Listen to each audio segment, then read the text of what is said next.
제가 오늘 말씀드릴 것은 제망 매가를 통해서 죽음을 이긴다는 주제입니다. 그래서 물론 신라인들의 어떤 정토의식이나 죽음의식에 대해서도 말하겠지만 범불교적인 얘기, 또 불교 바깥의 얘기까지도 이 노래와 관련지어서 과연 죽음이란 것이 뭔지, 우리가 죽음에 대해서 어떻게 인식하고 대처해야 되는지, 그것에 대해서 간략하게 말씀을 드리겠습니다. 좀 더 엉뚱하게 저는 이슬람 사람 얘기부터 시작하겠습니다. 어떤 사람이 와서 자기 아들한테 너 이 다이너마이트를 몸에 두어라.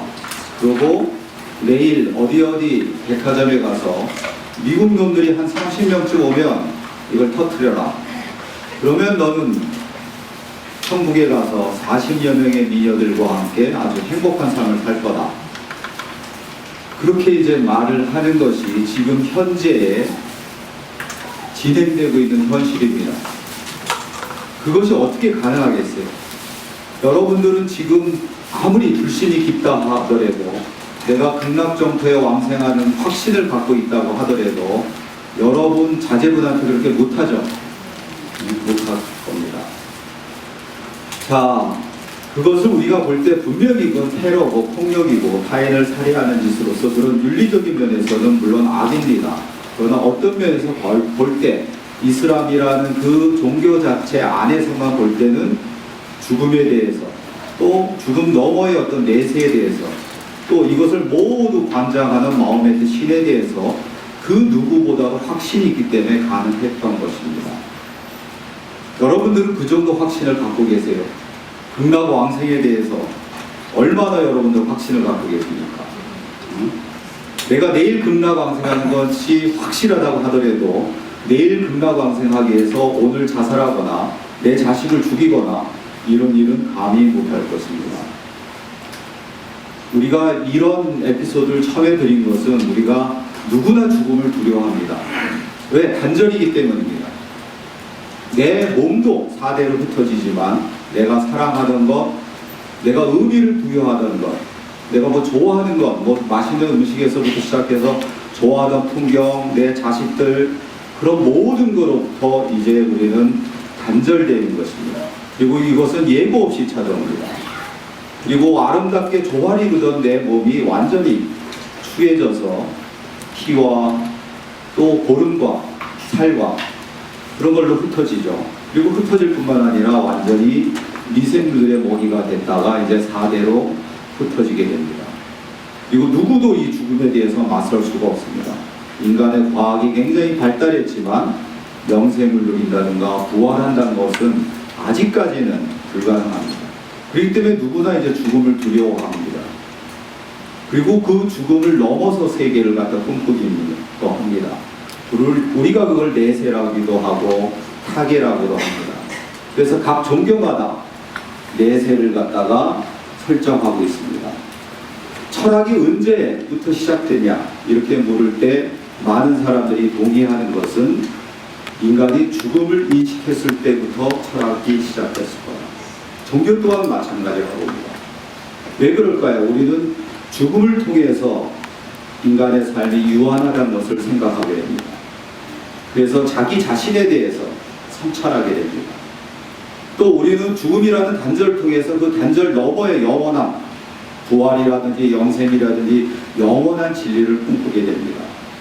이렇게 죽음은 부정적인 것과 긍정적인 것을 동시에 가지고 있습니다. 그런 전제에서 신라 사람들은 어떻게 죽음을 인식했고 또 죽음 너머의 세계에 대해서 어떤 인식을 했는지를 우리가 제망매가를 통해서 보고 아까 말씀드린 대로 현재까지 이르는 의미에 대해서 말씀드리고자 합니다. 자, 그 전에 한번 여러분들이 한번 이미지를 한번 보세요. 전 세계에서 우리가 600억 마리나 되는 동물을 조사하고 있습니다. 한국에서 여러분들 그 치킨으로 먹는 닭 몇 마리나 먹을 것 같아요, 1년에? 네? 대략 10억 마리나 먹습니다. 10억 마리나 되는 닭을 우리는 매년 죽이고 있습니다. 자, 인간이 어떤 권력에 의해서 죽이는 자연사가 아닙니다. 권력에 의해서 죽이는 인구만 47만 5천 명이나 됩니다. 집단 학살은 저 나치즘에 의해서만 일어난 것이 아니라 지금 오늘도 어디에선가 벌어지고 있는 현실입니다. 자, 이거는 한국에서 신천 대학살을 얘기를 듣고 피카소가 그린 아주 유명한 그림입니다. 이것은 로버트 카파를 세계적인 사진작가로 만든 그 스페인 대전 때 인민전선파 병사가 진지에서 나오자마자 총을 맞는 장면, 전쟁의 어떤 냉혹함과 참혹함을 아주 잘 표현한 사진이죠. 그리고 얼마 전에 이거 시리아 난민 아기가 이렇게 바닷가에 죽어있는 사진이고, 이것이 유럽의 많은 사람들이 난민과 연대하도록 만든 그런 동기가 된 사진입니다. 이건 프랑스 대혁명 때 그 마라라는 혁명가가 자살한 것을 그 자크 루이스 다비드가 그린 그림입니다. 이것은 뭐 여러분 잘 아듯이 부처님의 인멸을 부조한 것입니다. 조각한 것입니다. 그리고 이것은 뭐 피에타라고 유명한 거죠. 죽은 이제 예수님을 성모 마리아가 안고 있는 그런 어떤 죽음에 대한 단절일 뿐만 아니라 모성으로서 얼마나 자기 자식의 죽은 것에 대한 피를 통한 고통과 슬픔을 가졌겠어요. 그런 장면을 잘 우리가 아는 레오나르도 다빈치가 조각한 것입니다. 아니, 다빈치가 아니라 미켈란젤로, 죄송합니다. 미켈란젤로 조각한. 이것은 티광드 스님이 소신공양하는 장면입니다.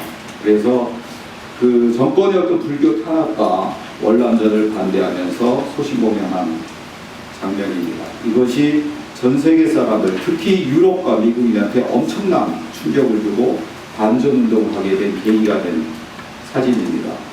그리고 우리나라에서도 4대강을 반대하면서 문수스님이 소신공양하셨고, 얼마 전에 촛불 과정에서도 정원스님이 소신공양을 하셨습니다. 자, 이거는 하남 선사께서 자탈 임망한 사진입니다.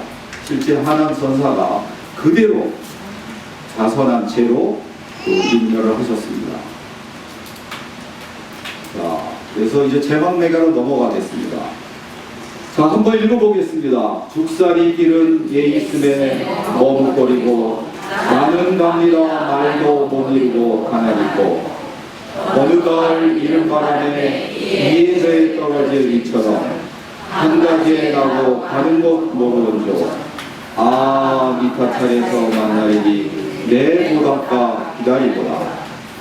자, 때는 경덕왕 때였습니다. 월명사라는 사라는 것은 이제 정통승려가 아닙니다. 원래 신라는 풍류도라는 사상을 갖고 있었고, 불교가 이제 아주 길게는 1세기 유리왕 때부터, 또 공식적으로 보았을 때는 소지왕 때 아도화상이 전파하면서 불교가 들어왔고, 여러분이 아시다시피 거풍왕 때 2차도의 승교에 의해서 공인이 되었습니다.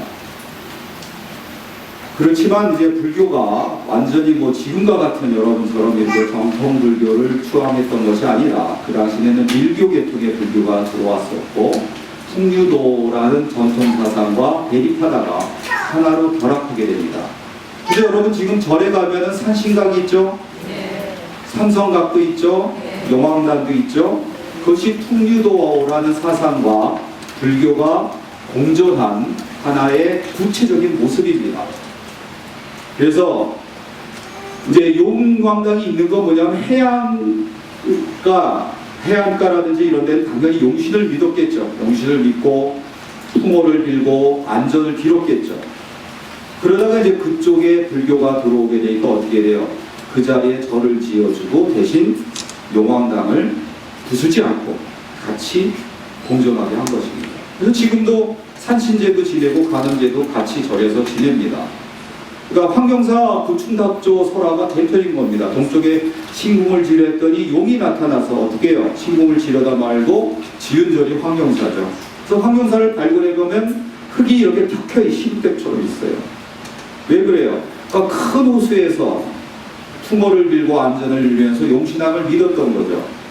그러다 이제 황경사 지역을 어떻게 불교로 호속을 하게 됐습니다. 그러니까 어떻게 해요? 그 호수를 흙으로 메운 겁니다.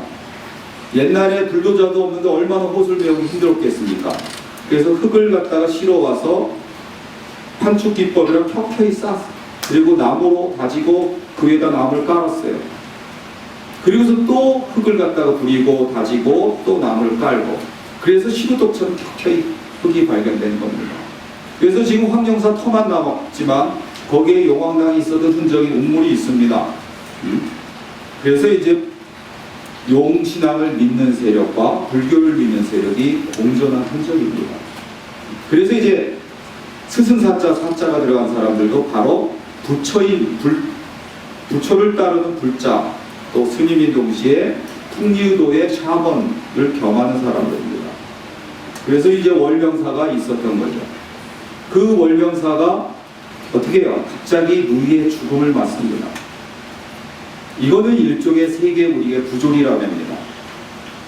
이 세계가 정의롭게 선한 사람은 고통을 안 받게 움직인다면 세계는 우리가 부조리하지 않다고 하겠죠. 근데 아무런 죄를 짓지 않고 선업을 쌓기만 한 누이 동생이 갑자기 죽었다. 이건 세계 부조리죠. 그럼 이 부조리에 대해서 우리는 어떻게 해요? 가만히 있지 않고 대응을 하게 됩니다. 여러 가지 대응을 하겠죠. 저는 집단 무의식적으로 이렇게 대응하는 양식이 세계관이라고 저 나름대로 정의를 합니다. 그래서 제가 보는 세계관은 이 세계 부조리에 대한 집단 무의식적인 대응 양식 체계라고 합니다. 제 여동생이 있어갖고 아무 죄도 짓지 않고 진짜 착하게만 살았는데 어느 날 중병이 걸렸다. 그러면 어떻게 해요? 요새같이 근대 과학적 세계관을 가진 나라면 어떻게 병원에 가서 수술을 하겠죠. 그렇지만 불교적 세계관을 가졌으면 어떻게 하겠어요? 부처님께 가서 공덕을 드리겠죠. 밤새 기도를 하겠죠. 그러나 이제 샤머니즘 세계관에 있으면 어떻게 하겠어요? 무당을 찾아가서 악기를 쫓아내달라고 구술을 할 것입니다. 그리고 또 세계관이라는 게 왜 중요하냐면 그런 대응 양식이 이렇게 병원에 가고 구술하고 이런 것만은 하지 않습니다. 누구는 또 한편의 시를 씁니다. 그래서 의미를 만듭니다. 이따 다시 말씀드리겠지만 인간은 의미의 존재입니다. 똑같이 보름달인데 성가들을 가지지 않고 비춥니다. 이것을 불교적 세계관에 있을 때는 어떤 뜻이에요? 가는보살의 자비의 빛이 산, 높은 기족과 들, 낮은 양인들, 그때 서민을 양인이라는 게 신라시대, 양인들에게 자비의 빛을 고루 뿌리고 있다. 이런 뜻입니다. 그걸 그렇게 해도 산문이니까 어떻게 해요? 달이 상가들을 고루 비추고 있다라고 합니다. 그러나 유교적 세계관에서 그렇게 말하는 데는 뭐예요?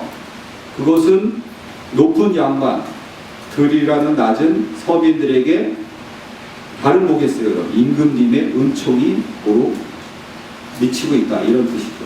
그래서 우리가 고등학교 때 배웠던 정철의 관동별국에서 달이 사해를 다 비추고 있다. 그러면 우리는 그것이 진짜 보름달이 지구의 위성인 보름달이 이 세상을 비추고 있다. 이렇게 해석하는 것이 아니라 선조 임금의 은총이 양반과 서민에게 고루 뿌려지고 있다. 이렇게 해석하게 됩니다.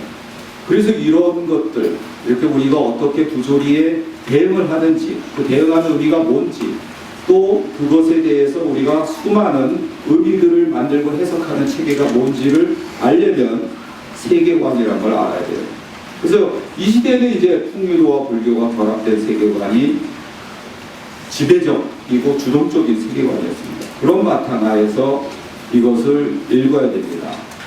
자, 근데 누이가 이제 갑자기 죽어서 이제 어떻게 해요? 월명사는 이제 풍류도적인 것도 지향을 했습니다. 풍류도라는 건 내세라는 것이 중요한 게 아니라 지금 여기에서 사번의 매개를 통해서 제재초복을 이루는데 재앙을 없애고 복을 불러와서 어떻게 해요? 다시 삶의 어떤 조화와 행복 이걸 이루려고 합니다. 그런 대응이 하나로서 이제 이 노래 제망매가를 지었던 것입니다. 그리고 이 노래는 이제 아시는 분 아시겠지만 49제 때 의식가요로서 부른 노래입니다. 그러니까 누이의 49제를 지내면서 부른 겁니다. 그래서 죽살이 삐른 예 있으며 머뭇거리고 이 말은 무슨 말이냐 하면은 이것을 뭐 학자들이 다양하게 이제 해석을 했는데요. 뭐 불교적인 깊이나 어떤 불교적인 해석을 못해서 그랬다고 합니다. 그러니까 우리가 살아있는 곳은 이승입니다. 그리고 죽은 곳은 지옥을 가든 극락을 가든 저승입니다. 그리고 이승과 저승 사이에 뭐가 있어요? 예, 중유가 있습니다. 가운데 두자, 있을 유자. 그래서 사람이 죽으면 영가가 바로 극락이나 지옥으로 가는 것이 아니라 중류를 떠돌게 됩니다. 그래서 살아남은 자가 그 중류에 떠도는 영가가 좋은 일을 많이 했다, 그런 선업을 구해서 극락왕생하도록 7날 7번을 하는 것이 바로 40부제죠. 그러니까 바로 이 중류에서 누이는 떠돌고 있기 때문에 죽고 사는 길이라고 본 거예요. 여기 있으면 머뭇거린다는 건 뭐야? 실제는 월명사가 말하는 거죠. 여기에 시적하자면. 근데 어떻게 해요? 왜 머뭇거리겠어요? 이건 여러 가지 의미가 있습니다.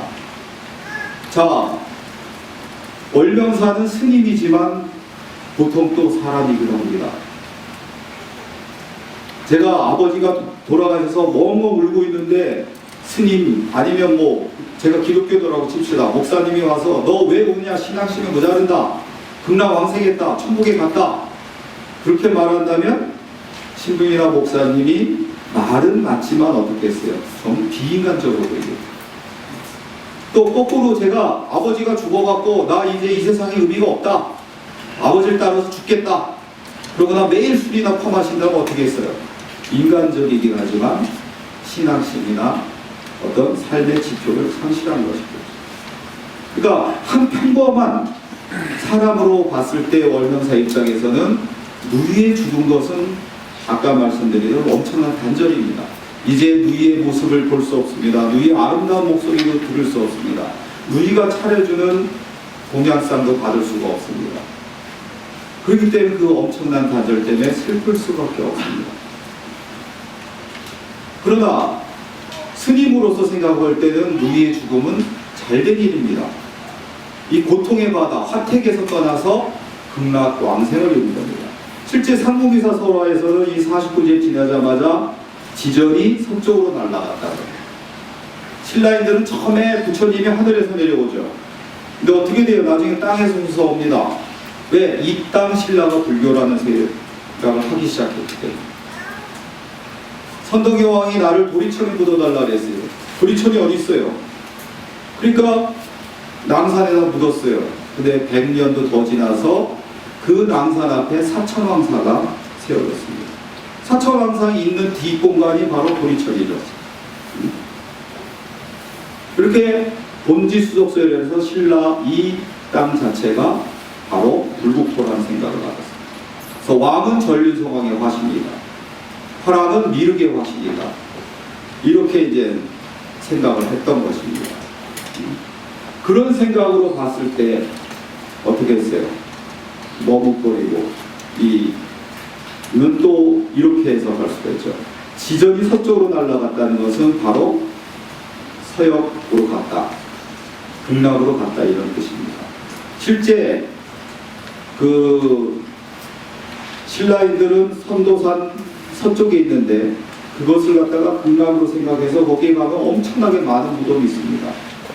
경주 남산도 불국토로 갔어요. 그래서 남산이 500여 미터밖에 안 되지만 지금까지 발견된 절터만 100여 곳이 넘습니다. 그래서 골짜기마다 절이 있고 바위마다 부처님을 새겼다는 말이 그리 큰 과장이 아닙니다.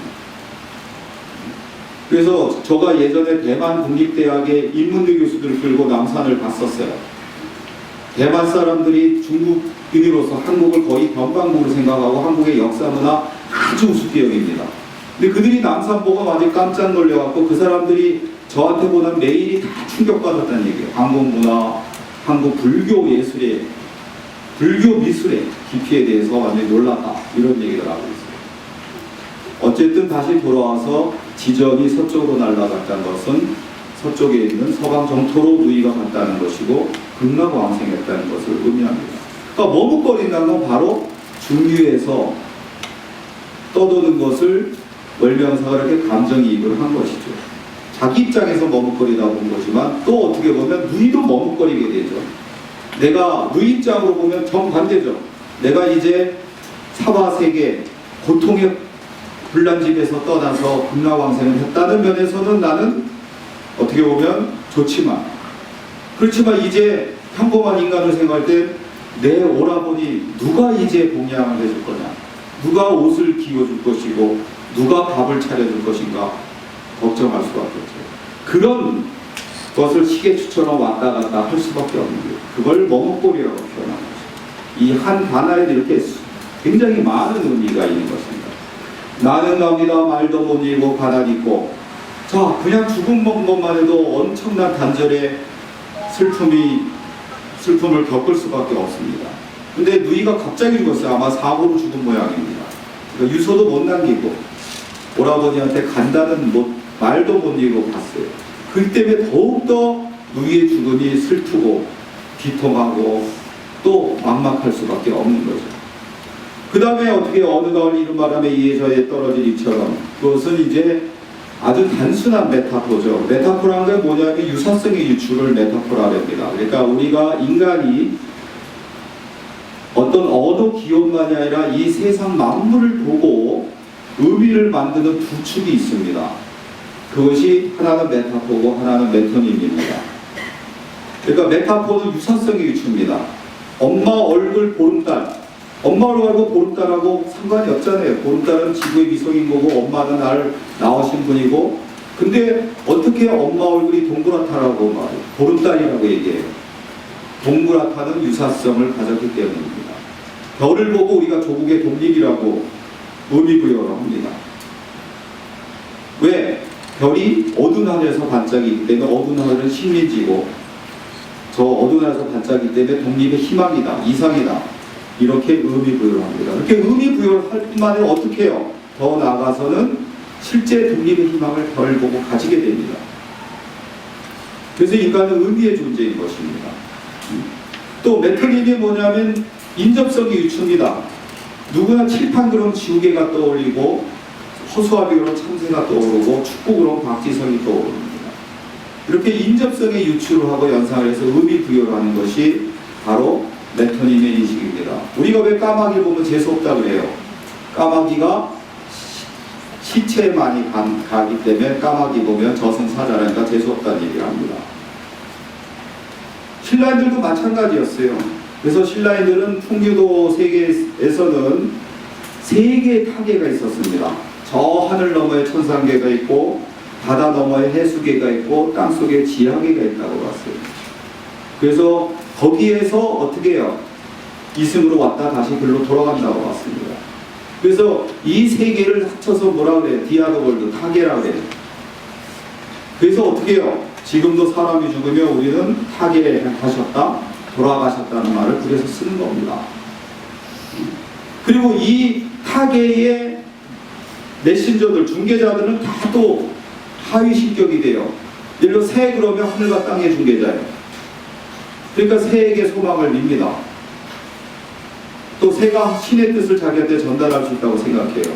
그래서 신라 근간에 새 모양의 양식을 한 것들, 신라인들이 새 깃털을 머리에다가 꽂고 다니는 것, 옛날 가장 성스러운 장소인 소도에 새 모양의 형상을 올려놓은 것, 이런 것들이 다 그 새가 하늘과 땅을 왔다 갔다 하는 중개자의 메타포에서 온 것이에요. 그런 식으로 인간은 의미를 만들고 그 의미를 해석만 하는 것이 아니라 실제 그 의미에 맞는 삶을 사는 거예요.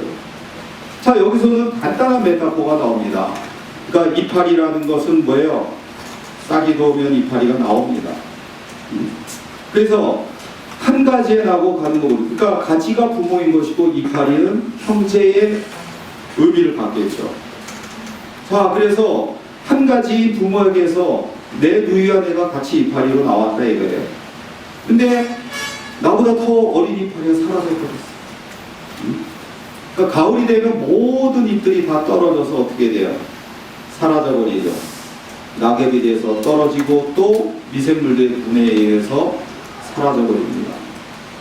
그래서 가을이 되면 불자가 아니래도 누구나 무상감을 느끼기 마련입니다.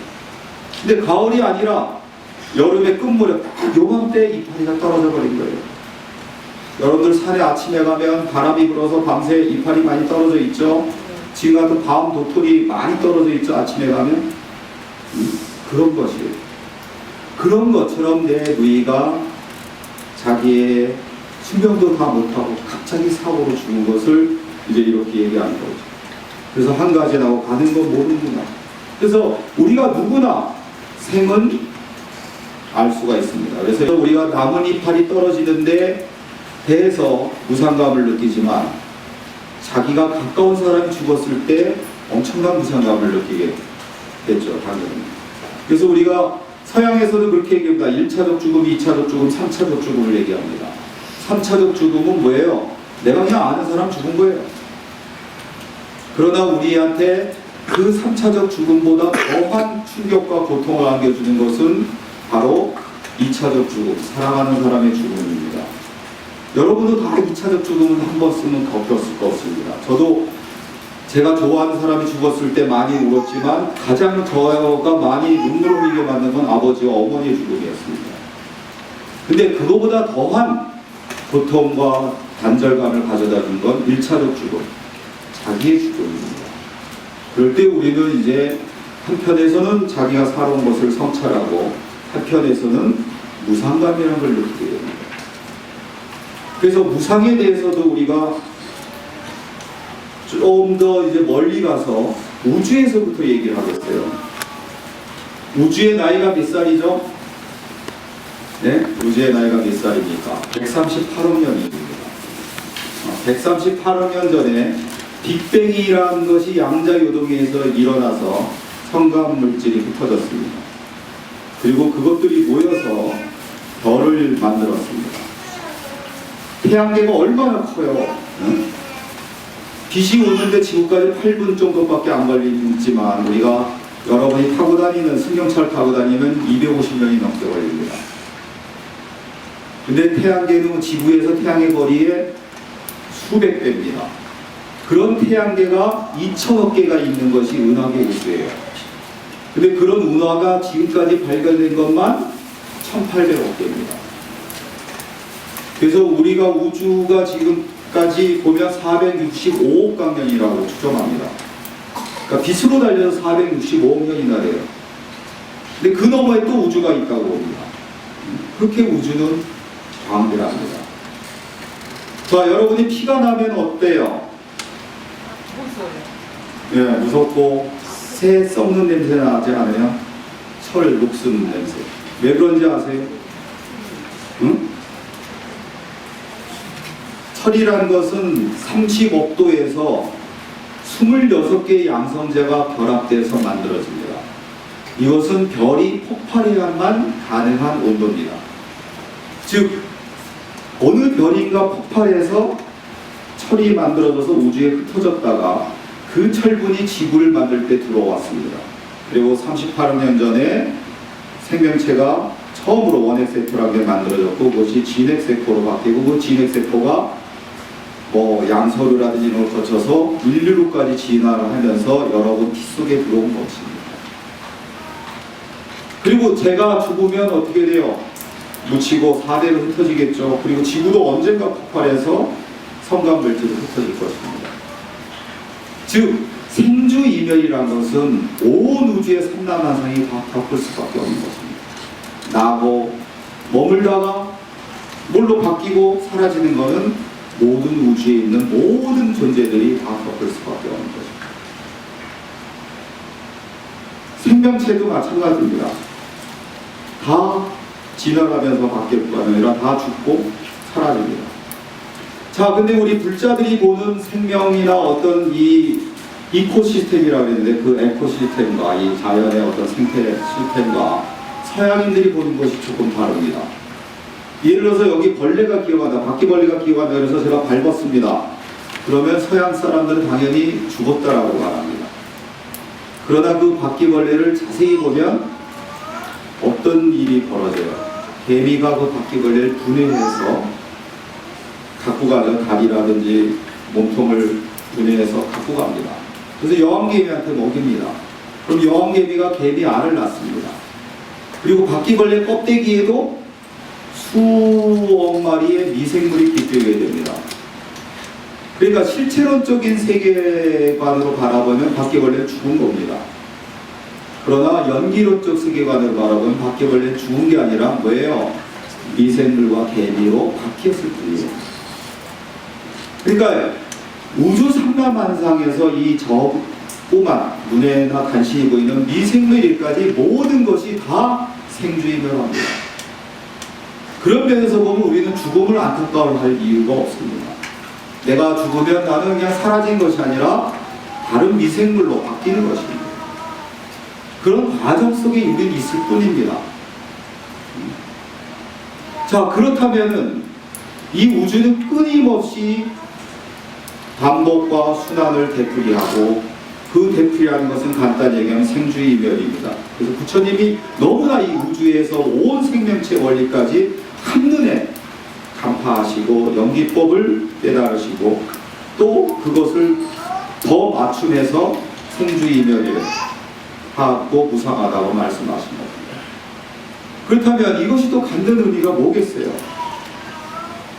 자, 서양 사람들은 불교에 대해서 요새는 굉장히 불교 철학이 심해졌지만 20세기까지만 해도 서양 사람들은 불교를 상당히 뭐했어요? 별로 건질 게 없는 철학과 종교라고 경멸했었어요.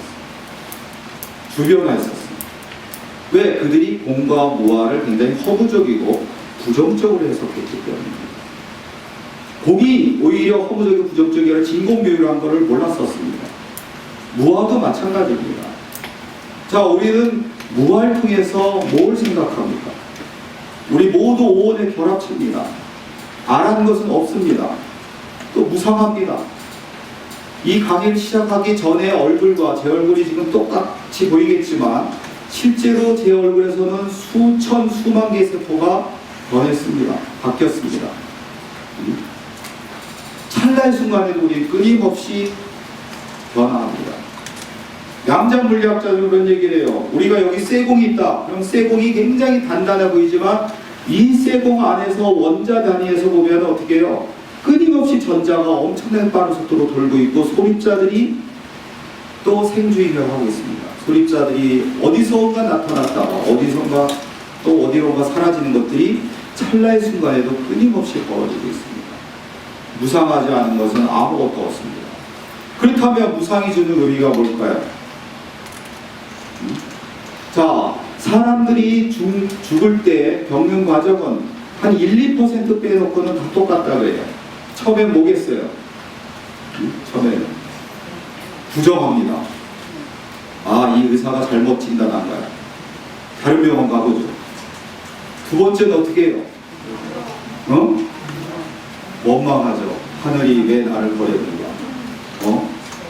이동 저놈이 나 만날 때마다 술을 먹여갖고 내가 가난 걸린 거야. 이렇게 원망합니다. 그리고 세 번째 단계가 뭐겠어요? 찬양합니다. 그리고 네 번째 단계는 이제 죽음을 수용합니다. 그럼 그 다음 단계 뭐가 됩니까? 다 성인이 됩니다. 자기가 남은 기간을 어떻게 하면 의미로 채울까? 어떻게 하면 살아남은 사람들, 내가 사랑하는 사람한테 1분 2초를 아껴서 뭔가 의미를 남길까 생각하게 됩니다. 그래서 여러분이 시한부 인생을 다룬 영화들 보면 다 너무나 애절하죠. 다 그런 거죠. 제가 병원에서 진단받았습니다. 이동 가난 말기다. 한 달밖에 못 산다. 근데 에브리데이 할러데이 이러면서 한 달을 막 흥청망청 보내지 않겠죠. 한 달 동안 가장 의미 있는 게 뭔가? 불교 개혁에 관한 책을 쓰자. 또 죽는 순간까지 애들한테 강의를 하자. 사랑하는 내 아내와 자식들한테 뭔가를 남기자. 이러면서 1분 2초를 아꼈을 것입니다. 즉 무아라는 걸 통해서 우리는 오히려 아라는 것을 세우게 됩니다. 그러면서 뭘 해요? 차이를 만들게 됩니다. 전 제 나름대로 생명이란 게 뭐냐? 그러면 저는 차이를 생성하는 공이라고 정의합니다. 거기까지 가면 조금 어려울까? 일단 차이를 만들어라고 합니다. 끊임없이 반복이 됩니다. 오늘하고 또 내일이 반복이 되겠죠. 그래서 여러분들도 아침에 일어나서 뭐 세수하시고 아침 드시고 그 다음에 뭐 여기 불교학교도 나오시고 또 무슨 뭐 백화점도 가시고 뭐 이래겠죠. 매일매일이 거의 같습니다. 그러나 거기에 분명히 차이가 있습니다. 차이가 없으면 어제와 나는 죽은 거나 마찬가지죠. 그 차이들을 만듭니다. 그래서 끊임없는 우주에서부터 이 조그만 우리 인간 존재에 이르기까지 끊임없이 반복순환 속에 있지만은 그것이 의미가 있는 것은 차이를 만들기 때문입니다.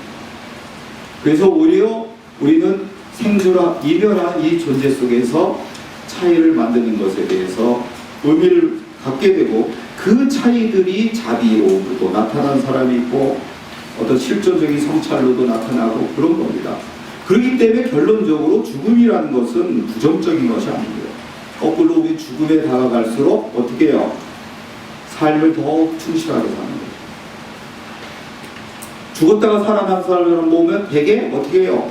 굉장히 망나니였던 사람이 갑자기 성인처럼 변해 있는 것을 많이 봅니다. 바로 그걸 인식했기 때문입니다. 그래서 무상이란 것이 부정적이거나 허무적인 것이 아니라 오히려 우리는 무상을 통해서 영원한 것을 지향하게 되고 영원한 의미로서 차이를 만들게 되고, 그 차이는 사랑일 수도 있고 자비일 수도 있고 또 공감일 수도 있고 다양한 것입니다. 바로 월명사도 그걸 깨달은 거예요. 이게 그냥 겉에만 읽으면 단순하게 그냥 무상, 재행무상을 얘기하는 거죠. 자, 그 깨달음에서 이제 지향한 세계는 뭡니까? 극락정토입니다. 그래서 신라 시대는 이제 풍요 만다르 시대에서 통일 이후에 화엄 만다르 시대로 접어듭니다. 화엄 정토 만다르 시대. 의상과 원효 같은 스님들의 역할도 있었지만 통일 전쟁 시에 어떤 참혹한 그 전쟁의 비참한 모습들을 직시하고서 성찰하게 됩니다. 그리고 진정으로 내세를 끌어들이게 됩니다. 그래서 이 현재의 삶의 의미를 부여하기보다 우리가 어떻게 돼요? 중요한 말 그대로 출세감을 하게 됩니다. 그 전에 출세감만 지향했어요. 불자라고 하더라고요. 그러나 진정한 것은 우리가 또 더 나아가서 출세감. 그 출세감이 이제 대승처럼 어떤 중생을 구제하는 것으로도 나타나지만, 또 하나는 이제 이 세상 너머의 세계를 갖다 지향하게 됩니다. 죽음을 진정으로 끌어들이면서 이들은 어떻게 돼요? 현재의 삶을 넘어선 정토를 갖다가 지향하게 됩니다. 신라가 어떻게 삼국을 통일했느냐? 신라가 백제에 비해서, 고려에 비해서 군사력이나 경제력 모두가 다 열세였습니다. 근데 삼국을 통일한 것이 이유가 여러 가지 있지만 가장 큰 것 가운데 하나는 바로 정토 신앙이 신라의 주력 신앙이었습니다. 왜 그게 삼국 통일하는 게 되냐? 바로 누구나 신라 사람들은 닷을 갈다가 아니면 뭐 배틀을 짜다가 아미타불만 염성을 해도 아미타불이 그 소리를 듣고 그 사람을 정토에 왕생한다고 했기 때문입니다. 그걸 신라들은 믿었습니다. 그래서 웅면비 연불서술을 보면 노비인 웅면이 어떻게 돼요? 부처님이 되는 이야기입니다. 근데 백제는 안 그랬습니다. 백제의 주력 신앙은 미륵 상승 신앙이었습니다. 귀족처럼 절에 많이 공양한 사람들, 승려처럼 많은 깨달음과 수행을 한 분들만이 도솔촌으로 올라가서 미륵불의 설법을 듣고 왕생한다고 봤어요. 그러니까 귀족과 서민 사이에 요새용으로 하면 사회통합이 안 된 겁니다. 근데 신라는 굉장히 강력한 신문자 사회였지만 서민이든 귀족이든 누구나 똑같이 극락 정토에 왕생할 수 있다고 믿었습니다. 그렇기 때문에 서민과 귀족 사이에 커다란 갈등이 형성되지 않았습니다. 브라질 같은 나라 빈부격차 세계에서 가장 심한 나라 가운데 하나인데 거기는 사회 갈등이 심하지 않아요. 신분적 차이에 이런 갈등. 왜 그래요? 인종도 다양해요. 삼바 축제 때문에. 삼바 축제 때 하나로 통합이 됩니다. 브라질 사람들은 삼바 축제를 위해서 산다 해도 과언이 아닙니다. 1년 동안 열심히 돈 벌어서 삼바 축제 때 다 쓰는 사람이 있습니다. 다 그런 식으로 신라는 지극한 정토 신앙을 가졌습니다. 그래서 여러분이 신라 절에 가면 가장 많은 불상들, 남산에서도 가장 많은 불상들은 바로 어떤 불상이냐고. 그리고 이제 선도산에 보면 거기 선도산 성벌하고 산신은 풍류도의 신격이죠. 그거와 선도산에 불상이 있습니다. 저는 가장 아름다운 불상은 석굴암에 있는 본전불이라고 봅니다. 그러나 가장 불신이 강한 불상은 바로 선도산 마의 석굴, 그 중에서도 아미탑이라고 봅니다. 혹시 가보신 분 계세요? 경주 서학이죠, 서학. 서쪽에. 아까 서쪽을 극락이라고 생각했다 했어요. 그래서 선도사에 가면 많은 불상들이 있어요. 근데 그 선도사 꼭대기에 아미타불이 있습니다. 옆에는 관음보살이 있고 또 옆에는 대세지보살에서 삼전부를 갖추고 있습니다. 근데 관음보살과 대세지보살은 화강암으로 만들었어요. 그래서 아주 관음보살은 미소년의 모습을 한 모습이 전신이 아주 아름답게 그대로 온전하게 자리 잡고 있습니다. 그러나 아미타불 본전돌임에도 불구하고 부처님의 상호가 없습니다. 턱만 요만큼 있어요. 그리고 몸도 다 깨져나갔어요. 그 아미타불을 지은 만든 조각한 바위가 뭔지 아세요? 안산암입니다. 지금도 이 아미타불은 균열된 층이 있어요. 아주 조각조각. 안산암은 점을 대는 순간 쫙쫙 쪼개지게 되어 있는 불상입니다. 좀 심하게 말하면 하늘에서 떨어지는 돌에다가 여러분이 불상 조각할 수 있겠습니까? 그거보다 좀 낫겠죠. 점을 대자마자 쪼개지는 금이 가는 바위에다가 아미타불을 조각한 거예요. 그렇기 때문에 저는 이 세상에 존재하는 불상 가운데 가장 지극한 불심을 들여서 조각한 불상이 바로 그 아미타불 불상이라고 봅니다. 그래서 예술에서 미학을 볼 때 독창성이나 진정성이나 이런 여러 가지 기준으로 보는데 진정성에 있어서는 최고의 불상이 바로 아미타불이다. 근데 왜 신라인들은 조각할 수 없는 그 정만 되면 그냥 깨져나가는 아미타불의 그 바위에다가 아미타불을 조각했을까요? 아미타불은 현실에 발을 디디고 있어야 됩니다. 그렇기 때문에 그 선도산에 또 계셔야 됩니다. 서학에. 그래서 그 바위 안산암에다 그대로 조각했던 것입니다. 대신 관음보살과 대세지보살은 다른 곳에 화강암으로 조각을 해서 글로 가져온 것입니다. 아미타불은 극락정토에 계셔야 되고 또 현실에 발을 디디고 계셔야 됩니다. 그래서 현실에서 고통받고 있는 중생들을 구제해야 된다고 봤습니다. 그래서 아미타불의 발은 현실의 발을 그대로 디딘 채 있고 옆에 있는 대세지보살과 관음보살은 어떻게 조금 공중에서 높은 상태에서 화강암으로 만든 것으로 자리하고 있습니다. 신라들은 그 정도로 지극한 정토신앙을 받았습니다. 그래서 달달박박 노일구조 아까 말씀드린 옥면 이런 사람들이 정토에 왕생할 수 있었던 것입니다. 자, 그러니까 어떻게 돼요? 이렇게 무상하고 우리가 유한한 삶을 살지만 우리는 정토에 왕생할 수 있다. 너희는 실제로 지전이 서쪽으로 날아갔다. 그러니까 정토 왕생했다. 그러면 문제는 뭐냐? 나다 이거죠. 월명사 자신. 나도 선업을 많이 쌓으면 언젠가 극락정토에 왕생할 수 있다. 그래서 마지막 구가 뭐야? 미타찰에서 만나리니 내 도답과 기다리거라. 그래서 지금 누이의 죽음은 너무나 슬프지만 누이는 미타찰에 갔다. 미타정토에 갔다. 그러니까 나도 돌을 닦아서 선업을 많이 쌓고 중생구제를 하는 일을 많이 하면 나도 미타찰에 다시 간다. 그래서 이별이 만남으로 또 이렇게 무상한 삶이 영원한 삶으로 승화가 되는 것입니다. 그래서 이것은 간단하고 어려운 낱말도 없습니다. 사실 미타찰이라는 단어 빼면 보통 불자가 아닌 사람도 다 아는 낱말입니다. 근데 이렇게 초등학생들도 아는 낱말에다 이렇게 깊이 있는 의미들을 갖다가 월명사가 새겨 넣었습니다. 그러나 더 깊은 의미는 또 있습니다. 그거는 이제 10분 쉬었다가 또 말씀드리겠습니다.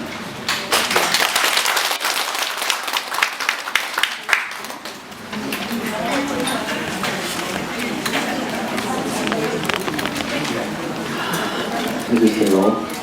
자, 둘째 시간 시작하기 전에 먼저 숙제부터 드리겠어요. 뭐냐 하면 숙제라니까 겁나죠? 근데 무슨 쓰는 숙제 아닙니다. 그냥 머릿속으로 생각만 하시라는 겁니다. 저는 강의 들어왔을 때 가장 제가 볼 때 실패한 강의라고 생각하는 거는 강의 끝나고 저문을 나갈 때 저 혼자 떠들고 나갈 때입니다. 그러니까 여러분이 질문을 꼭 해주시기 바랍니다. 그래서 10분 내지 15분 조금 일찍 끝내고 여러분 질문을 많이 받으려고 그러니까 여러분들이 강의를 들으면서 이건 질문해야 되겠다 생각 좀 해주시기 바랍니다. 그래서 둘째 강의 시작하겠습니다. 자, 여러분한테 이제 둘째 강의 시작하기 전에 질문 하나 드리겠어요. 예수를 뭐라고 정의하시겠어요? 예술. 누가 예수를 물어봐요.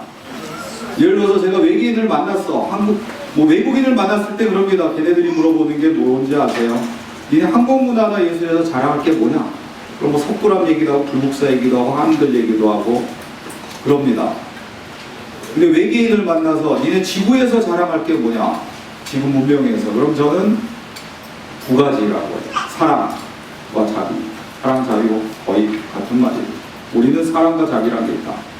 전혀 모르는 사람을 위해서 우리는 자비심을 갖고 또 사랑을 하고 그를 위해서 자기 목숨만으로 내놓는다. 또 하나 예술이 있다 우리는. 그러면 외계인이 다시 묻겠죠. 예술이 뭐냐? 그럼 뭐라고 대답하겠어요? 저는 예술을 저 나름대로는 두 가지라고 정의를 합니다. 하나는 뭐냐면 예술이란 상투성 아니면 일상에 대한 반역이다. 반역. 번박하게 이제 비유로 하면 여러분이 20대에 꽃다운 나이에 연애를 할 때 연애 편지를 받았는데 그 연애 편지에 당신이 없는 세상은 오아시스 없는 사막이요, 건물줄 없는 모여, 팥이 없는 무슨 붕어빵이, 그러면 부들부들 떨면서 감동해갖고 얘 좀 빨리 만나야 돼 생각하시겠어요? 아니 저거 찢어버리고 말겠죠? 이런 유치한 놈이 다 있어. 그러고 왜 상투적이기 때문에. 예전에 현대문학사에서 70년대 말에 설문조사를 했어요. 한국 국민이 가장 애송하는 시가 뭔가. 1위가 뭔지 아세요? 응? 서시가 2위였어요. 네, 그때 조사. 리당의 국회협회사였어요. 참고로 말씀드리면 1위부터 10위까지가 다 뭐겠어요? 국어 교과서에 나온 시입니다. 우리나라 사람들의 독서량을 말해주죠. 교과서에 나왔기 때문에 그런 거죠, 우선은 다. 그러고 그것이 지금 하면 아마 윤동주의 서시일 거예요. 그 당시에는 이제 70년대 말이라 미당의 국가협회서였죠. 그 이유가 뭘까요? 교과서에 나왔고 또 우리 민족의 어떤 호흡과 정서 이런 거와 맞고 또 하나는 국화라는 것을 뭐예요? 낯설게 하기라고 해요, 저희는. 그게 뭐냐면은 제가 여기 딱 들어왔는데 요 틈 사이로 제비꽃이 하나 피었다 그러면 우리는 굉장히 낯설겠죠. 매일 보는 풍경 보고 우리는 감동 안 하죠. 그게 낯설게. 근데 그런 풍경에 낯선 걸 얘기하는 게 아니라 아주 일상적인 건데 그 일상 속에서 뭔가 새로운 것들, 새로운 의미들을 발견하는. 제가 산을 가면서 이 너무나 아름다운 풍경을 나는 눈으로 보고 있다 이러면 낯설게 하기가 아니라 상투적입니다. 나는 지금 아름다운 단풍 호흡하고 있어. 그럼 그건 낯설 거예요. 그래서 낯설게 하기라는 용어를 가장 먼저 만든 시클로프스키는 낯설게가 뭐냐? 생각의 지연을 일으키는 것을 낯설게 하기라는 거예요. 그러니까 국화 그러면 우리는 어떻게 생각했어요? 그냥 지전이라고 생각해 왔습니다. 네? 이제 조금 지나서 가을이 오면 어떻게 돼요? 무소리가 내리고 무소리가 내리면 다른 건 다 파김치가 되겠죠. 근데 국화는 더 무소리를 받고 함초로에 아름답게 피어 있어요. 그걸 보고 우리의 조상들은 지저를 떠올렸죠. 저 국화처럼 우리가 임금이 사약을 먹인다, 유배를 보낸다 해도 아니 되옵니다 할 줄 아는 선비의 표상이 국화다. 그렇게 생각하고 있었는데 미당은 전혀 새로운 세계를 보여준 거예요. 누이가 좋은 옷 입고 좋은 화장품 바르고 맛난 거 먹고 이래서 누이가 아름다운 것이 아니라 숱한 좌절, 시련, 고통 이걸 겪고 그것을 극복했기 때문에 더 아름다운 거다. 마치 저 국화가 무소리를 이기면서 더 아름다운 것이. 그런 낯선 세계를 보여줬기 때문에 우리는 국화협회에서 감동한 겁니다. 그러니까 상투성에 대한 반응이 낯설 이야기를 보여줘야 돼요. 그래서 이 제막내가도 바로 그런 세계를 보여주는 거죠. 아주 평범하고, 아까 말씀드렸듯이 초등학교도 학생들도 아는 낱말로 전혀 새로운 세계를 보여준 거죠. 그리고 또 예술을 뭐라고 정의하겠습니까? 네? 저보고 예술이 뭐냐고 또 물어본다면 예술이란 것은 시계추다. 무슨 시계추예요? 시계추가. 자, 삼성이 갤럭시 S7 만들어서 2조 원을 날렸습니다. 요인이 여러 가지 있습니다. 신자유주의적인 경영을 한 거라든지 그래서 연구원수를 줄인 거라든지 그런 요인들이 있어요. 근데 결정적인 핵심 요인이 뭐냐? 바로 딜레마를 해결하지 않은 채 절충했기 때문입니다.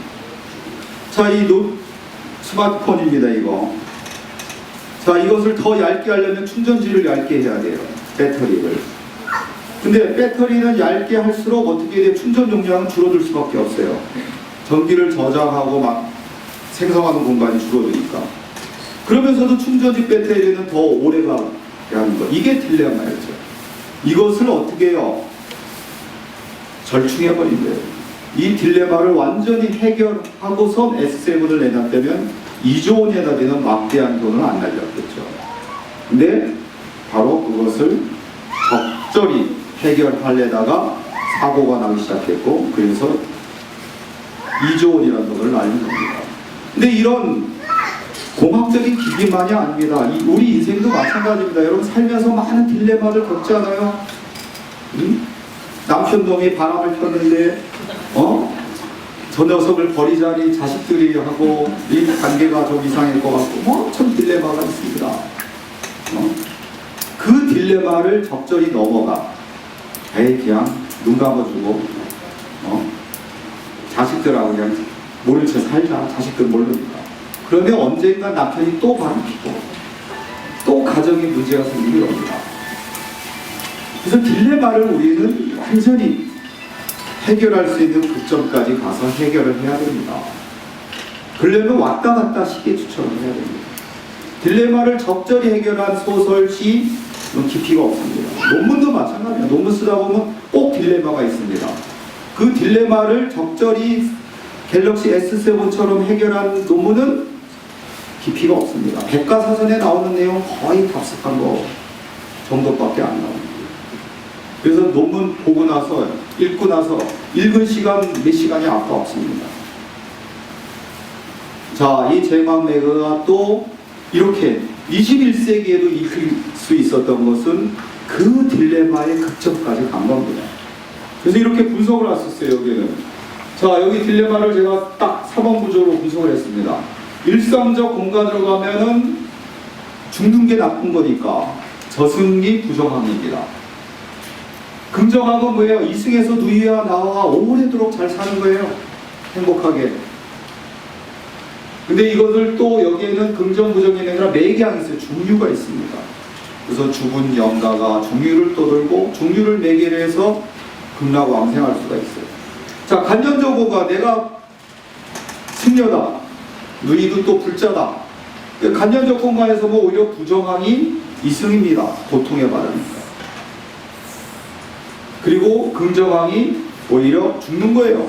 왜? 서방적토로 왕생하는 거고 해탈하는 겁니다.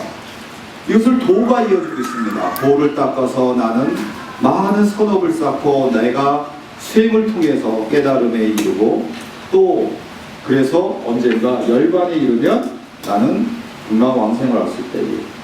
시간으로 보면 죽는 게 부정항이고 사는 게 긍정항이겠죠. 근데 이걸 또 뭐가 이어져요? 길이 이어집니다. 길. 그 길을 따라서 삶과 죽음이 시계추처럼 왔다 갔다 합니다. 그리고 이제 주체에게로 보면 가고 헤어지는 것이 부정항이죠. 긍정항은 오고 만나는 거예요. 근데 또 이것도 길을 통해서 어떻게 돼요? 만나게 돼요. 결국은 누이와 나는 헤어지지만 미타 차에서 다시 만나게 돼요. 자, 시적 대상의 현상으로 보면 낙엽이 떨어져서 사라지는 것이 부정함입니다. 그러나 낙엽이 완전히 떨어져서 겨울 되면 나무는 완전히 죽은 나무 같죠. 그렇다고 나무를 우린 죽었다고 안 하죠. 봄이 되면 거기서 새싹이 납니다. 그러니까 죽음이 어떻게 돼요? 새로운 탄생의 출발점이거든요. 그걸 뭐가 이어져? 계절이 이어져.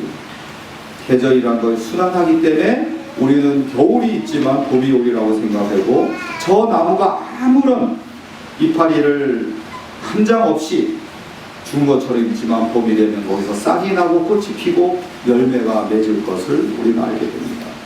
이런 식의 딜레마들을 삼원구조로 잘 정리합니다. 또 개인적으로 봤을 때는 아까 첫 시간에 말씀드린 것처럼 승려인 나로서는 누이의 죽음을 극락왕생했다고 기뻐해야 되지만, 보통 사람인 나로서는 누이의 죽음은 엄청난 단절과 비극이란 말이에요. 그 두 딜레마들을 충분히 왔다 갔다 하면서 그것을 높은 경지로 끌어들이고, 그것은 다시 미타 차례에서의 다시 만남으로, 재무상을 미타 차례에서의 영원한 삶으로 승화시켰기 때문에 이 시가 높은 품격과 깊은 의미를 다 같이 가지면서도 상당히 쉬운 낱말로 쓸 수가 있었던 것입니다. 그리고 이 관계를 또 화쟁의 관계로 했습니다. 화쟁. 그러니까 극점이 아닙니다. 화쟁은 여러 가지로 제가 한 8가지를 하지만, 간단히 여기서 한 가지 말씀, 화쟁이라는 건 대대입니다. 대립되는 것을 모시는 겁니다. 그러니까 태극이 있으면 파란 태극 안에 빨간 동그라미가 있고, 빨간 태극 안에 파란 동그라미가 있는 거, 이게 대대입니다. 그러니까 제가 팔을 펴는 게 양이고 팔을 구부리는 것이 음입니다. 근데 팔을 펼 때 여기에 구부리려는 음의 성질이 작용하고, 그래서 완전히 폈을 때 물국필반이 됩니다. 그러니까 아주 극단적인 걸로 가면 다시 돌아오는 거죠. 이 다시 구부리려는 것이 작용해서 구부리게 되고, 또 구부리려는 순간 또 여기에 펴려는 것이 작용하고 있다가 완전히 이게 구부렸을 때 다시 펴보려고 하는 것. 이것이 바로 대대예요. 서양 애들이 이걸 이해 못해요. 걔들은 A, O와 나대의 사용을 했습니다. A and 나대는 뭐라고 봤어요? 이분법적 모순이라고 봤습니다. 그렇게 아리스토텔레스가 정리한 뒤에 서양의 사유는 다 이분법적 모순율을 바탕으로 했습니다. 그래서 지금 낮이냐 밤이냐 그러면 걔네들은 뭐라 그래요? 화나면 낮, 어두우면 밤이라고 해요. 그렇지만은 부처님은 어떻게 본 거예요? 이 세상은 A and 나대라고 본 거예요. 12시라고 할지라도, 12시 1분이라고 할지라도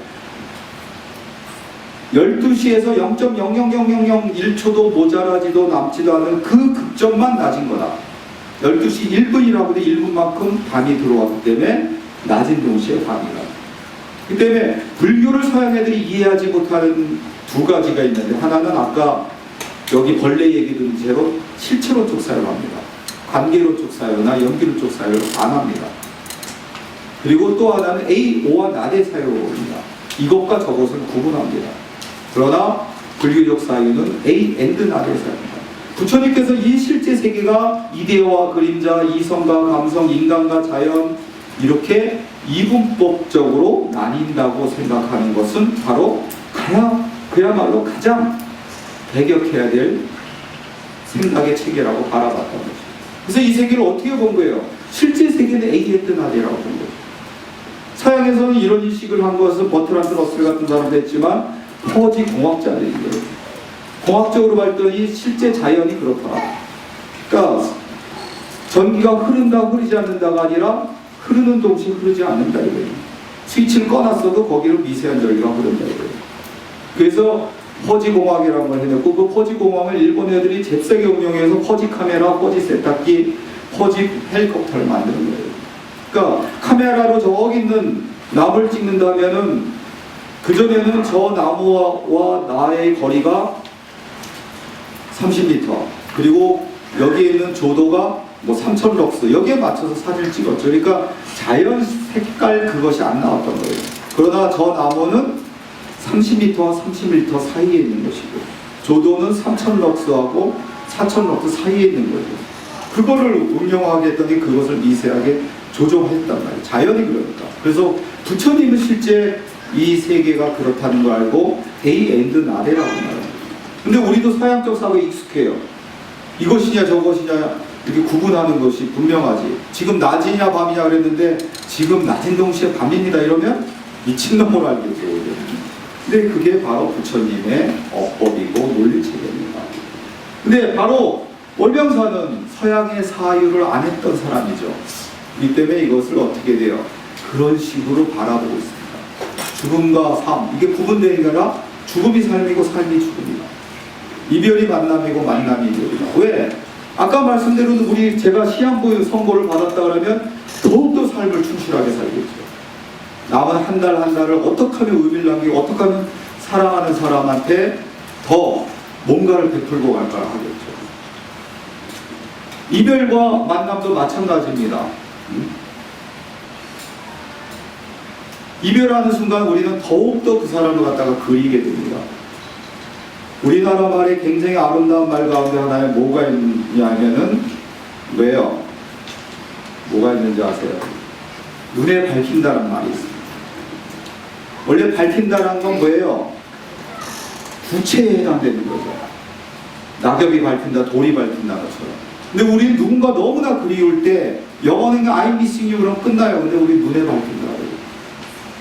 그 사람의 어떤 이미지가 어떻게 해요?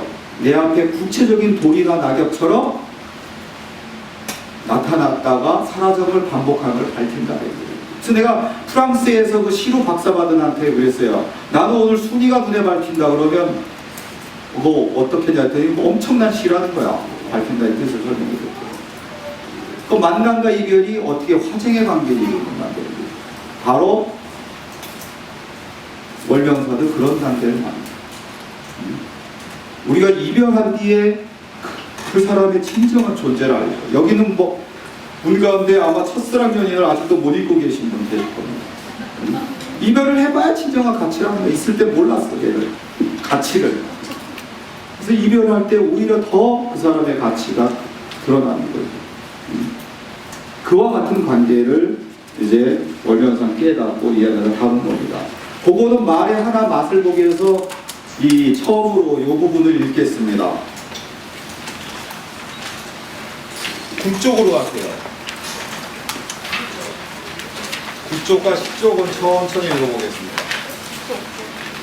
9쪽. 9쪽의 셋째 따라 읽겠습니다. 지금 설명한 거예요.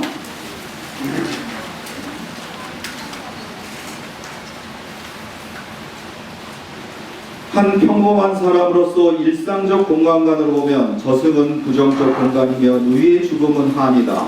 그러나 신앙인으로서 간념적 공간관으로 보면 이승은 오히려 고통의 바다이며 누이의 죽음은 모든 고통을 끊고 해탈을 이룬 것이다. 월명사는 어느 쪽을 부정하지도 폄하하지도 않고 있다. 이 노래가 간념시에 그치지 않고 높은 서정성을 이룰 수 있었던 것은 원흉의 구조를 통하여 간념적 공간에서 종견이 달한 높은 깨달음의 경지와 일상적 공간에서 한 평범한 인간이 느끼는 슬픔의 정서를 잘 교직시켰기 때문이다. 월명은 불승이라고 해서 죽음을 해탈한 지고한 경지만을 읊은 간념시를 짓지 않았습니다. 평범한 한 인간으로서 고뇌할 수밖에 없는 사별의 아픔을 삶의 현상으로 진솔하게 그리고 있습니다.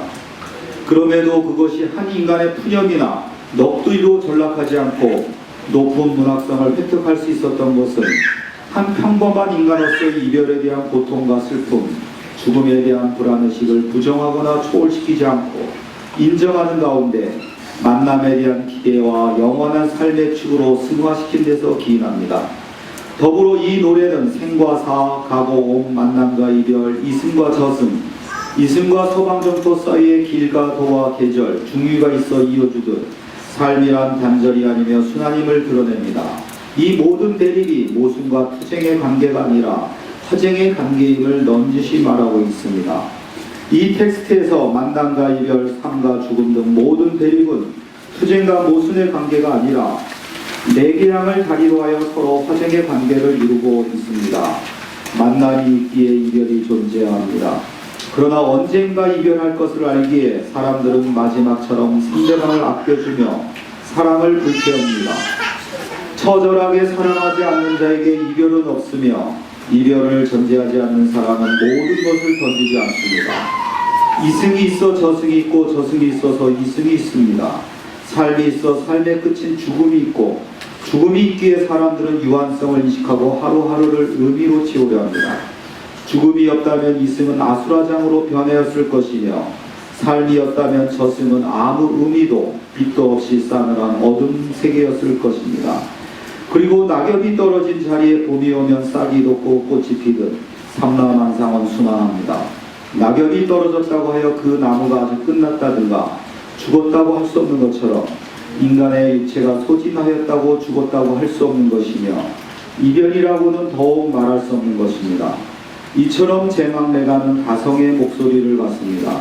이 노래가 삶에 대한 깊은 사색을 서정적 틀에 잘 용해시켜 사상과 정서의 융합을 이루며 다양하게 해독되는 것은 이 텍스트가 삼고육명의 틀 속에서 반영상과 불절상을 결합시켰기 때문이며 근원적으로 당대 신라인이 현실에 굳게 발을 디디고 이상을 지향하라는 화엄 만다라의 세계관을 통해서 현실을 표상하였기 때문입니다. 이 노래가 누이의 77제에서 부른 의식가요임에도 불구하고 뛰어난 서정성을 지닌 것은 바로 이런 구조에서 기인합니다. 네, 그래서 제망레가에 담긴 깊은 의미, 또 이 제망레가라는 노래를 만들게 만든 것은 몰명사만이 아니겠죠. 당시의 어떤 신라인들의 깊은 어떤 정토의식이 있기에 가능했다고 봅니다. 그래서 우리가 한번 여러분이 이제 앞으로 가서 제망레가 그런 걸 생각하면서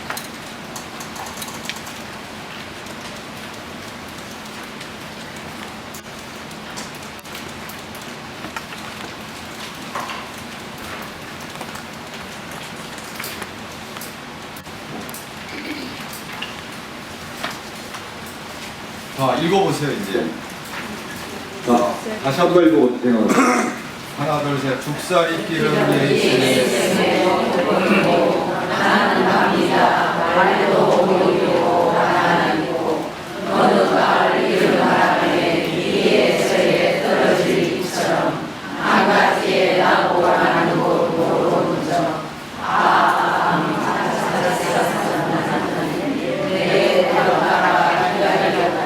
네.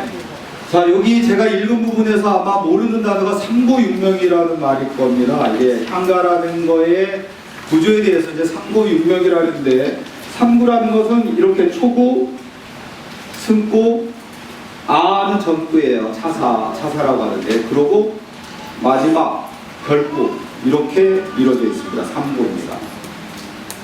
그리고 이제 육명은 6말 단위예요. 죽살이 끼는 예있음에 머뭇거리고 나는 갑니다. 말도 문이고 가난이 있고 이렇게 두 문장이고, 여기도 어느 가을 이른 바람이 이해저에 떨어진처럼 한 문장으로 끝나고 한 가지에 나고 여기에도 슬래시 있어야 됩니다. 가는 거 모르온조 이렇게 또 두 문장 구조죠. 그리고 미타제에서 만나니 이렇게 끊어지고 내 도닥가 기다리고다 이렇게 6문장 단위예요. 이 삼구육명이 뭐랑 비슷하세요, 여러분들? 시조의 구조인 삼장육부랑 비슷하지 않아요? 그래서 이 초구에서는 어떤 서정의 동인을 말하고 승구에서는 이것을 어떻게 해요? 좀 더 일반화하거나 좀 더 깊이 있게 심오하게 풀이를 하죠. 해석을 하고. 그리고 라는 사사를 통해서 이걸 전환하고 마지막에 이 초구와 승구에 있었던 모든 대립과 갈등을 승화하는 구조가 바로 이 19제 향가의 전형적인 구조입니다. 그리고 이것은 단순히 19제 향가뿐만 아니라 우리 예술의 심층 구조입니다. 우리의 예술의 특성을 무슨 여러 가지로 말을 했지만 서민은 질박성했지만 그거는 예술의 표층 구조예요. 우리 예술의 특성이 질박하다, 이거는 모든 서민 예술의 특징이에요. 그렇기 때문에 저는 그것이 타당하지 않다고 보고, 우리 예술의 특징이 뭐냐면, 여러분 마음이 좋으신 분 여기에 제가 보일 거면 삼태극이 때면 정한 아우름의 구조입니다. 초구에서 정을 노래하고, 자, 누이와 내가 좋은 관계를 누리고 잘 살던 게 정이겠죠. 한은 뭐예요? 누이가 갑자기 죽었어. 그게 한이겠죠. 근데 우리의 문화는 한의 문화가 아닙니다. 이것도 야나기 문해요시라는 사람이 상당히 그러니까 그 사람이 한국 문화와 예술을 많이 보존했지만 일종의 오리엔탈리즘이죠. 본국에 있어 나왔기 때문에 한해 문화라는 것을 우리가 그냥 무비판적으로 하는데, 한해 문화가 아니라 우리는 그걸 승화시키는 문화죠. 정한의 아우를 승화시킨 겁니다. 그러니까 누구나 우리는 나를 버리고 가시는 심리도 못 가서 발령 난다보다는 뭐예요? 가시는 걸음걸음 너희 육것을 사건이 지려갈 것 가시옵소서라는 말이 더 서정성이 있다고 보고 더 우리의 정서에 맞다고 생각합니다. 그래서 아우르는 뭐예요? 정한 아우르. 여기 만남이 있으면 여기 이별이 있고 여기에 뭐가 있어요? 아우르니까 아까 눈에 밝힘이 있는 거예요. 여기 삶이 있으면 여기 죽음이 있어요. 그러면 아우르는 뭐겠어요? 죽이는 삶입니다. 그래서 한국 사람들은 번박한 말이랬지만 기분이 가장 좋을 때 죽인다는 표현을 써요. 네? 그래서 번박하지만 오르가지 몰랐을 때 죽인다 그러고, 오늘 이동 선생 강의 휴강이래. 오늘 죽이는 날이다. 그래서 하다못해 남학생들은 지나가는 여자 보고 쟤 죽이는데 그래요. 또 죽음과 삶이 대립이 아니라 죽이는 삶. 네? 이런 식으로 정한에 아우릅니다. 그러니까 여기에 초구가 있으면 여기 승구가 있어요. 여기 삶이 있으면 여기 죽음이 있고. 그것을 뭐예요? 차사를 통해서 반전시킨 다음에 여기서 미타찰의 왕생을 승화하는 거죠. 이것이 고려 소교로도 있는 소교도 마찬가지로 낙구가 감탄형입니다. 시조도 4,500수가 발굴될 때까지는 변함없는 법칙이 초장, 중장, 그리고 종장 첫 음보가 뭐예요? 감탄형 3음절이에요. 그걸 통해서 여기 종장에서 어떻게 해요? 모든 걸 승화하는 거죠. 탈춤도 정은 뭐예요? 양반과 서민이 사이좋게 잘 사는 거예요. 근데 한은 뭐예요? 그 조선조 신제사에서 서로가 갈등하는 거죠. 여기서 아우른 뭐예요? 해악으로 그걸 승화시킨 거예요. 그게 바로 우리 민족의 어떤 심성이기도 하고 예술을 만드는 심리적 구조예요. 그러니까 일본하고 한국은 굉장히 비슷해 보게 보지만 일본 애들은 하이쿠는 이런 마지막 구가 없습니다. 하이쿠는 일본 씨름은 어떻게 해요? 한 판만 해요. 한 판, 단판 쇼부 친다 그래죠 일본은. 근데 한국은 어떻게 씨름? 세 판 합니다. 그럼 이긴 자도 한 판 졌기 때문에 겸손할 수밖에 없고 진 자도 한 판을 이겼기 때문에 무조건 부격적이지 않아요. 근데 일본은 그게 분명합니다. 일본 사람들이 이렇게 국제학술대에 와서 같이 여행하면 가장 놀라는 게 뭔지 알아요? 첫 번째는 한국 사람이 싸우는 겁니다. 그럼 일본 애들은 굉장히 불안해요. 일본 애들은 20년, 30년 있으면서 안 싸웁니다. 교수끼리 싸운 적이 없어요. 왜 싸우면 걔네 중세시대 때 어떻게 해요? 쟤를 죽여야 돼. 못 죽이면 지가 자살해야 돼. 그러니까 일본 애들 희노애락을 표시 안 합니다. 절대 표시 안 해요. 희노애락 표시하면 걔랑 원수되니까. 그러니까 한국 사람 싸우는 거 이해 못 해요. 무서워해 막 벌벌 떨어. 근데 걔네들이 진짜 이해 못하는 건 뭔지 알아요? 그렇게 막 싸웠는데 한 30m 가다 술집에서 술 한잔 먹고 화해하면 쟤네 화해한 게 맞니? 우리는 죽을 때까지 안 보는데 저 정도로 싸우면. 일본 사람은 도저히 이해 못합니다. 우리는 그런 정한 아우름의 구절가들. 그것을 구조하기에 상부육명이에요. 향가도 그렇고 지금 하는 시조도 그렇고 탈춤도 그렇고 일본 문화나 중국 문화의 영향을 안 받은 우리 예술은 다 정한 아우름의 구조를 갖고 있어요. 그래서 한국 사람은 지금도 언어를 쓸 때 눈에 밝힌다라고 그러고, 네? 여러분들 뭐 여기 주부님들이 많이 계시니까 뭐예요? 여기 맛있는 걸 뭐라 그래요? 얕은 맛이 있다 그러죠? 깊은 맛, 얕은 맛 그러면 대립적이 되는데 오히려 깊은 맛이 있어요. 대장금이 전 세계에 유럽에서 조금 뭐 덜 히트 쳤지만 영향을 주고 히트를 많이 쳤죠. 중국 사람들이 대장금 보고 가장 놀란 지점이 뭔지 아세요? 중국이 지네가 요리는 최고라고 생각했어요. 물론 대장금에 나온 요리 중에 많은 건 중국에서 났다고 자부해요, 중국 사람. 근데 뭐에 충격을 받았겠어요? 자, 그 대장금 드라마 다 보셨죠? 거기서 대장금이 위기 때마다 뭐 때문에 살아나요? 뭐 때문에 살아나요? 위기 때마다 대장금을 구해준 게 뭐예요?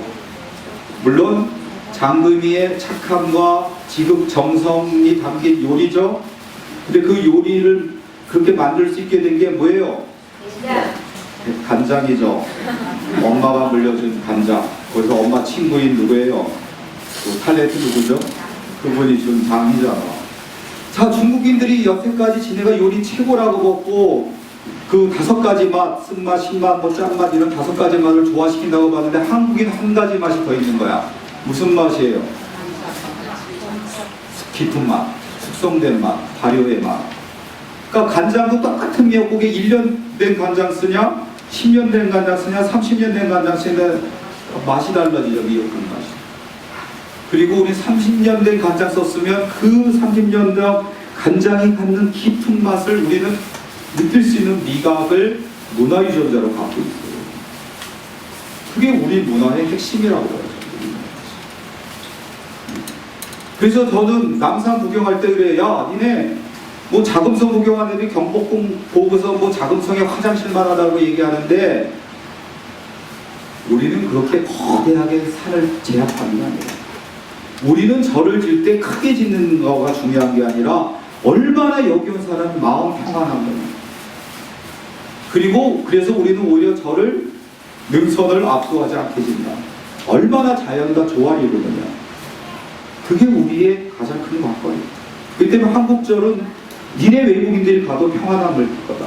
근데 일본절은 가면 어떻게 가보신 분 있겠지만 기분이 나빠요. 음침한 곳이에요.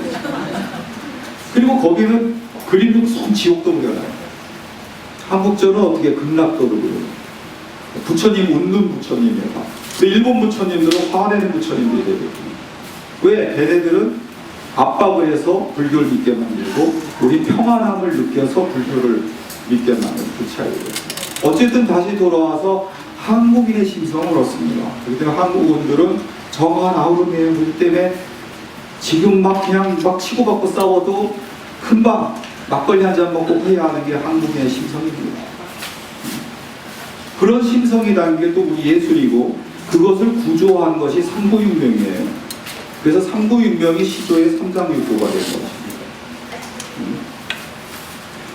자, 그렇게 해서 이제 시간이 거의 됐는데요. 마지막으로 요거는 아까 얘기했지만 그래도 정리를 하고 가겠습니다. 그래서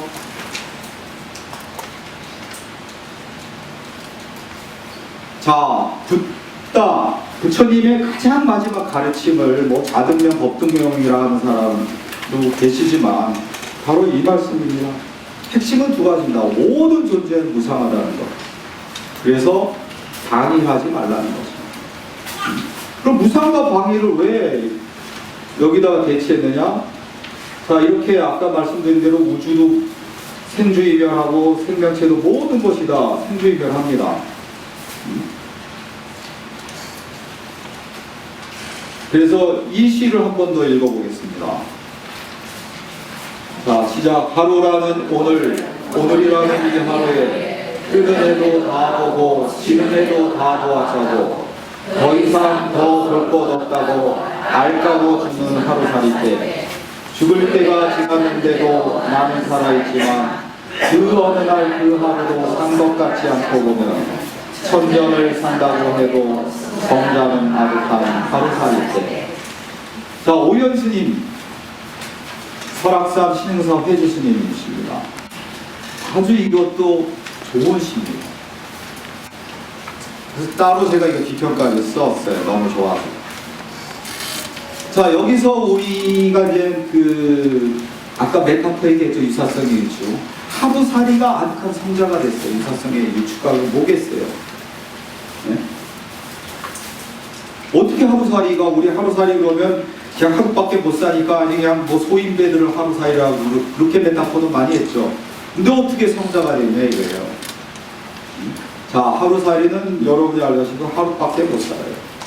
근데 그 하루에 어떻게 해요? 천지운행을 타봐요.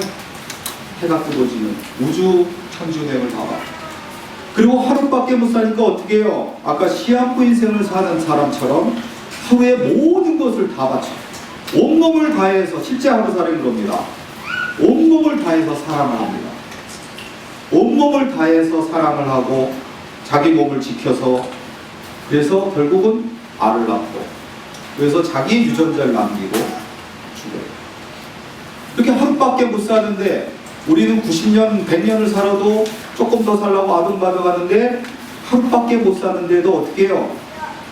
아무런 후회나 미련 없이 죽음을 받아들입니다. 그 때문에 오히려 하루살이야말로 성자다.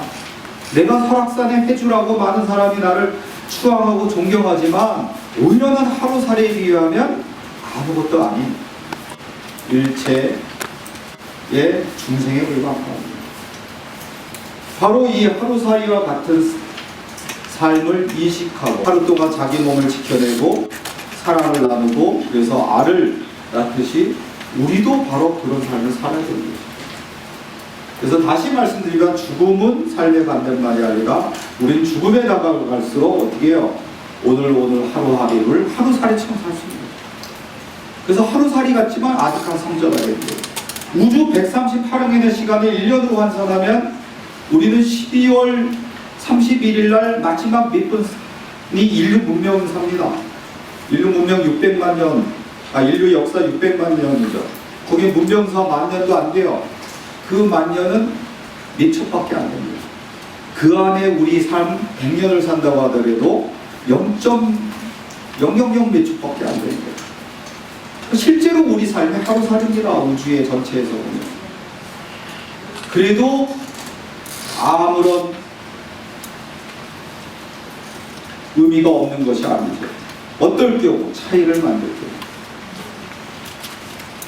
그리고 인간이 저는 짐승하고 다른 게 뭐 도구를 사용한다 이러지만 도구, 악어까지도 사용해요. 원숭이는 뭐 당연히 사용하고 악어도 도구 사용합니다. 이렇게 백로를 꼬시기 위해서 지가 백로가 뭐예요? 작대기로 둥지를 지죠. 작대기를 여기 코에다 걸쳐요.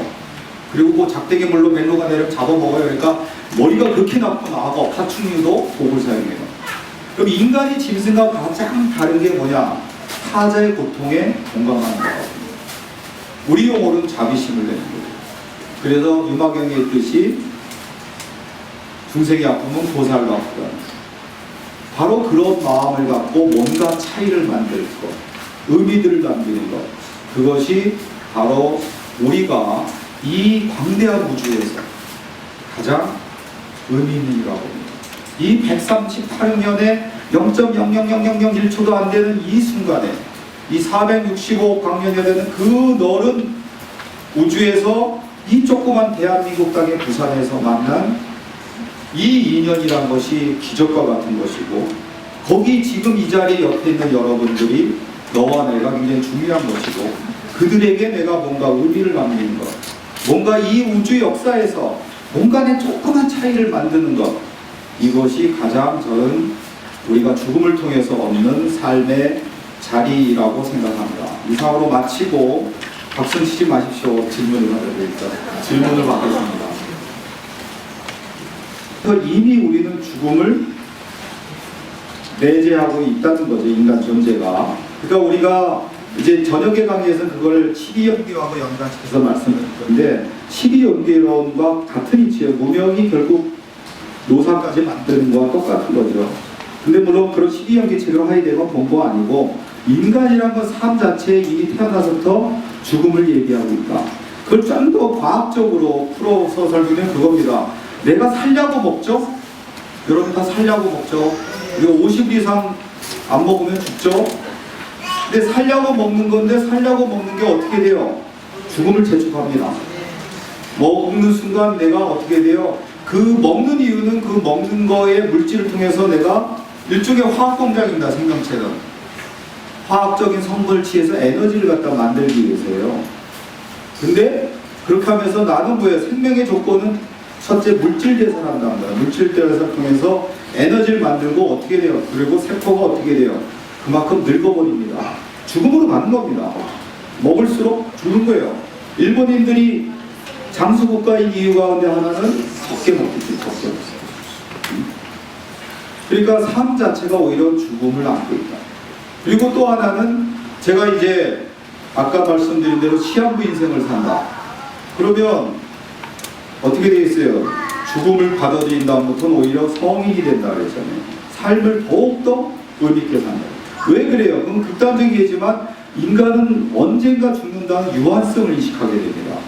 그리고 언젠가 죽는다는 유한성을 인식하면 우리는 어떻게 해요? 그 다음 질문은 어떻게 살 것인가 생각해요.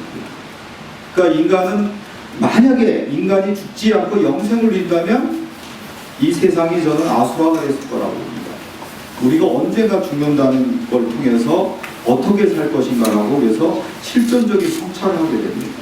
그리고 삶을 충실하게 살려고 하고 타자와 어떤 관계들을 제대로 맺고자 하는 거예요. 그게 이제 말하자면 사르트르가 말한 죽음과 실존의 관계예요. 근데 레비나스는 이제 상당히 불교랑 가까운 사유를 합니다. 타자라는 걸 중요히 봅니다. 타자.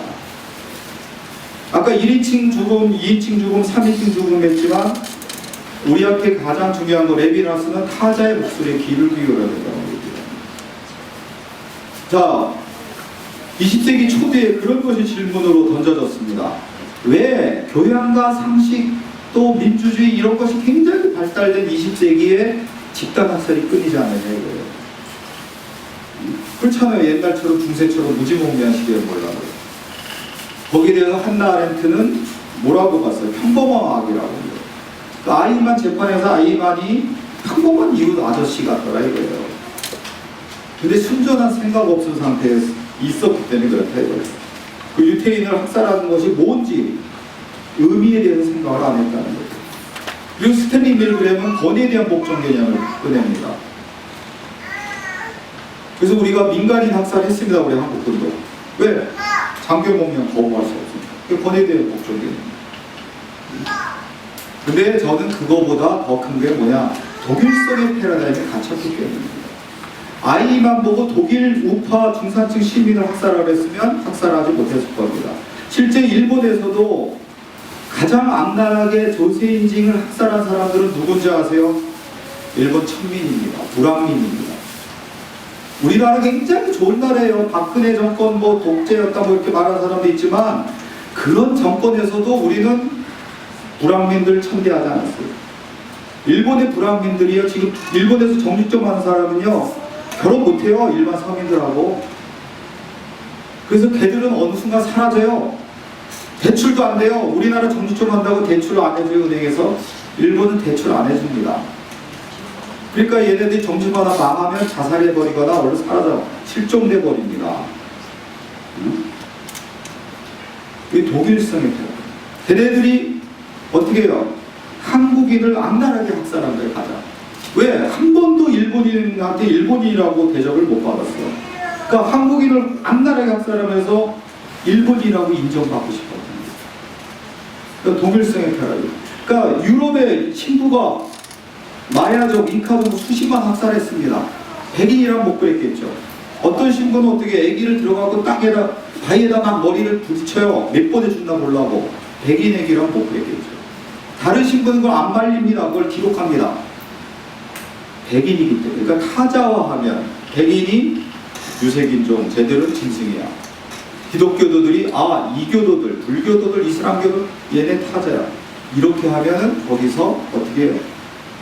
죽여도 전혀 부끄러움이나 죄책감을 안 느끼고도 인간도 죽일 수 있는 거예요. 이 때문에 동일성이 타요. 그 때문에 이제 레비나스는 타자의 윤리를 내세운 거예요.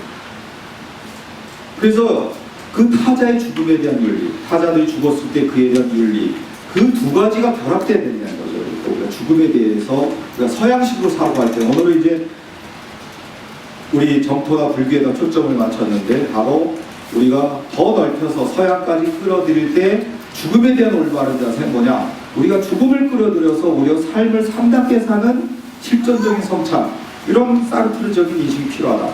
그러나 그것만은 부족하다. 레비나스가 말했듯이 타자의 죽음, 나와 전혀 관계없는 타자들의 죽음에 대해서도 우리가 그 고통을 같이 공감하고 자비심을 갖고 동체대심을 가져서 연대하는 것들, 그 두 가지가 같이 가야 죽음에 대한 올바른 태도라고 보는 것입니다. 또 질문하세요. 대답이 됐어요? 네. 기독교에서의 죽음이라고 불교랑 어떻게 다른지. 불교랑 다른 게 너무 많아서 그런데 우선 걔네들은 굉장히 이분법적이에요. 걔네들이랑 용어를 쓰는 게 좀 그렇지만 갑자기 튀어나왔지만 그리고 거기서는 그 기독교에서는 일단은 신이라는 존재가 있는 게 아니라 달라요. 우리는 이제 신이라는 존재가 없잖아요. 그래서 그러니까 기독교를 우리가 흔히 요한복음 3장 16절이라고 합니다. 하나님이 세상을 이처럼 사랑하사 독생자를 주셨으니 누구든지 그를 믿으면 영생을 얻으리로다. 여기에 기독교 사상이 압축되어 있기 때문입니다. 그러니까 기독교에서는 일단 하나님이 있어요. 그리고 예수는 누구야? 하나님의 아들이야. 그에 대해서 기독교는 조금도 회의하지 않아요. 확신을 가져요. 그러면 하나님의 아들은 또 뭘 했어요? 우리를 위해서 십자가에 대신 못 박혀 죽었어. 우리 때문에. 그 때문에 우리는 대속받은 거예요. 예수님 때문에. 예수님 안 쓰면 대속을 못 받았어요. 그래서 우리는 항상 죄의식을 가져야 돼요. 기독교는 우선 죄의식을 갖고 있어요. 우리는 다 예수님을 죽인 사람들이야. 예수님 때문에 대속받을 뿐이야. 그래서 그것을 갖다 죄를 극복해야 되고, 극복을 하고 또 그래서 하나님을 믿어야 돼. 믿어서 어느 정도 믿음이 예를 들면 뭐 쉽게 말하면 임계점을 넘어야 하나님으로부터 선택을 받아서 어떻게 해요? 하늘나라에 갈 수 있는 거예요. 근데 이제 요새 기독교 해석은 이제 조금 달라진 게 뭐냐면 그런 해석을 하는 거죠. 무한한 하나님이 나한테 들어오려면 나 또한 변화해야 된다. 그래서 불교식으로 하는 나의 어떤 변화 깨달음, 이것과 하나님이 나를 갖다 선택해 주는 것, 이것이 동시에 이루어진다. 우리가 줄탁동시라는 말을 쓰죠. 그러니까 원래는 병아리가 알에서 나오려면 어미가 쪼아야 되지만 어떻게 돼요? 새끼도 안에서 그만한 이상의 자기 알을 깨려는 노력을 해야 된다. 애기도 마찬가지예요. 여러분이 다 뭐 여기 아주머니 보살님들은 다 그 출산의 경험이 있으시겠지만 여러분도 출산할 때 얼마나 고통스러워. 그러나 애가 엄마가 고통받는 더 이상의 고통을 받는다 그러잖아요. 그것을 자기가 머리가 다 완전히 애기 딱 꺼내면 머리가 문어처럼 이렇게 있잖아요. 그 머리가 그 단단한 머리뼈가 물론 그때 물렁물렁하지만 어느 정도 쫙 이렇게 늘어질 정도의 고통 속에서 엄마 뱃속을 나오는 거예요. 그게 줄탁동시잖아요. 근데 이제 요새는 현대신학은 그 줄탁동시 개념으로 신과 나의 관계를 해석하면서는 조금 어떻게 보면 불교적인 어떤 거듭남과 어떤 구원을 얘기를 많이 하게 되죠. 거기다가 이제 폴 틸리로 오면은 이제 왜 그러냐면 이제 기독교도 굉장히 공격을 받아요. 자, 리차드 호키스가 만든 시 있었어요.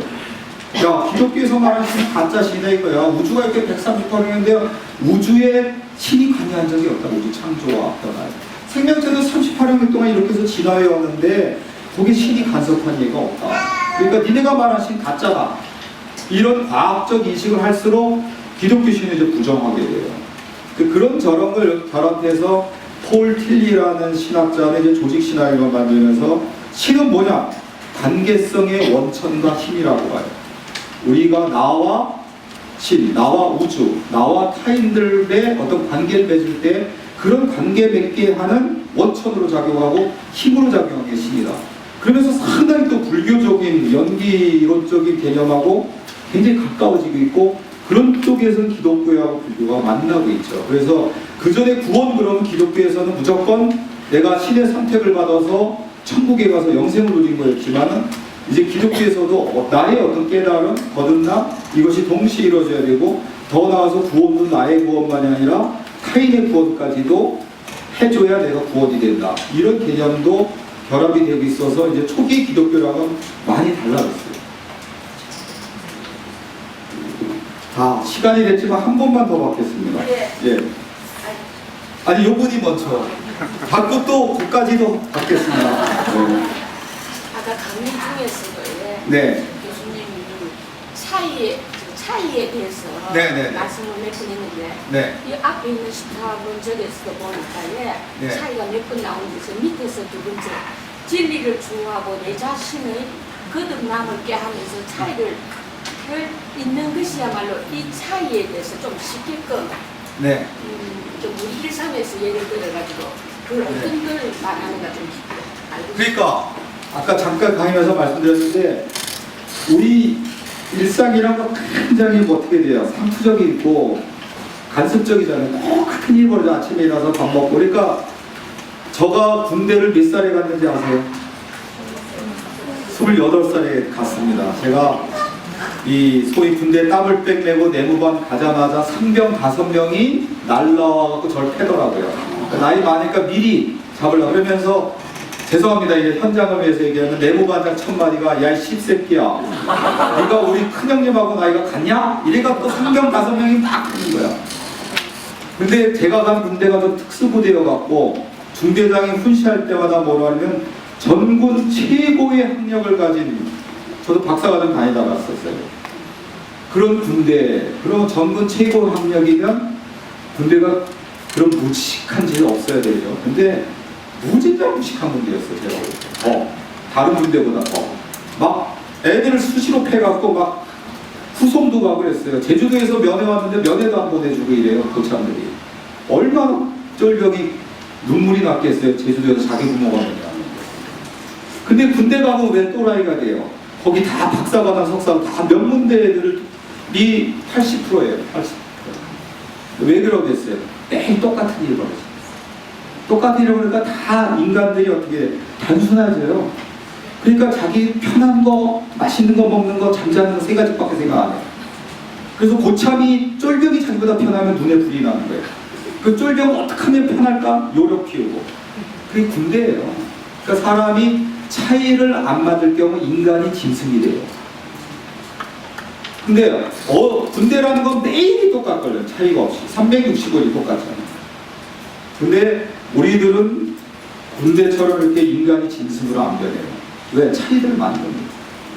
내가 의도적으로 만들어주면 어제하고 다르게 오늘은 남편이 갑자기 장미꽃 한 답을 사오기도 한 번도 안 사오던 인간이, 물론 바람 펴갖고 속이려고 사오는 것도 있어요. 정말 진짜 자기가 우리 아내 참 고생하는데 내가 몰랐다. 근데 어제 친구 얘기 듣고 우리 마누라고 얼마나 고생한지 깨달았다. 이래서 사오기도 하면 난 또 감동하고 그날 하루 고생한 것이 어떻게 돼요? 싹 있잖아요. 어느 날은 자식놈이 용돈도 없는 놈이 엄마 뭘 사왔어. 여행 갔다가 엄마 화장품 사왔어. 눈물 나잖아요. 그런 게 차이예요.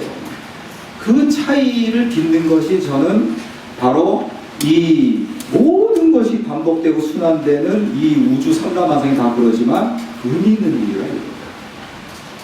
그 차이 중에서도 가장 의미 있는 건 자비다 이게 동체되어 주신다. 됐어요 이제. 예. 아이고 죄송합니다. 화장실 가셔야 되는데 제가 정식으로 한 가지 꼭 우리 지금 팔남매이기 때문에 다동류 사회거든요. 네. 근데 문제점이 하나 있어요. 다 돌아가시려 하면 와 우리들은 남한사업을 일하는데 왜 교회 다니는 사람은 굳이 지금 수민으로 가는 사람을 보고 예수님의 그래서 숨을 못 이러면은 그걸 확인했다가도 그거 천주교식으로나 교회식으로나 강례를 하거든요. 그러면은 그때 뭐라고 어떻게 해야 하는지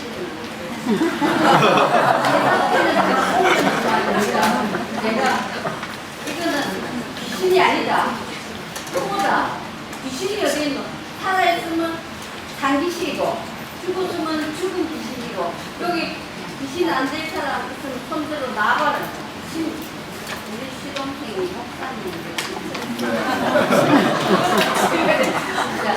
자기가 클때 두 번째 애를 믿게 해가지고 아프리카에 그런데도 저희들이 뭐 오면은 저한테 어떤 것좀 드리래요.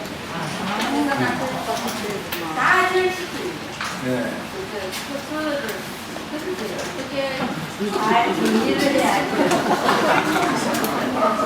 글쎄요, 쉽지가 않은 건데요. 왜냐면 아까 동일성과 타자를 얘기를 했듯이 기독교 입장에서 보면 타자가 불교고 또 불자 입장에서는 또 기독교가 타자가 돼요. 그렇기 때문에 그것은 결판이 안 나는 싸움이에요. 그래서 그거는 이제 저는 뭐 그런 것을 직접 안 겪기 때문에 함부로 말씀드릴 수 없지만 그런 거는 봤어요. 그러니까 돌아가시는 망이 중요하잖아요. 그러니까 망인한테 염주하고 묵주를 같이 주고 어느 걸 선택하시겠냐. 그래서 그분이 선택하신 데 따라가는 게 좋은 방법이라고 보고 안 되면 이제 화쟁적인 방식이 있죠.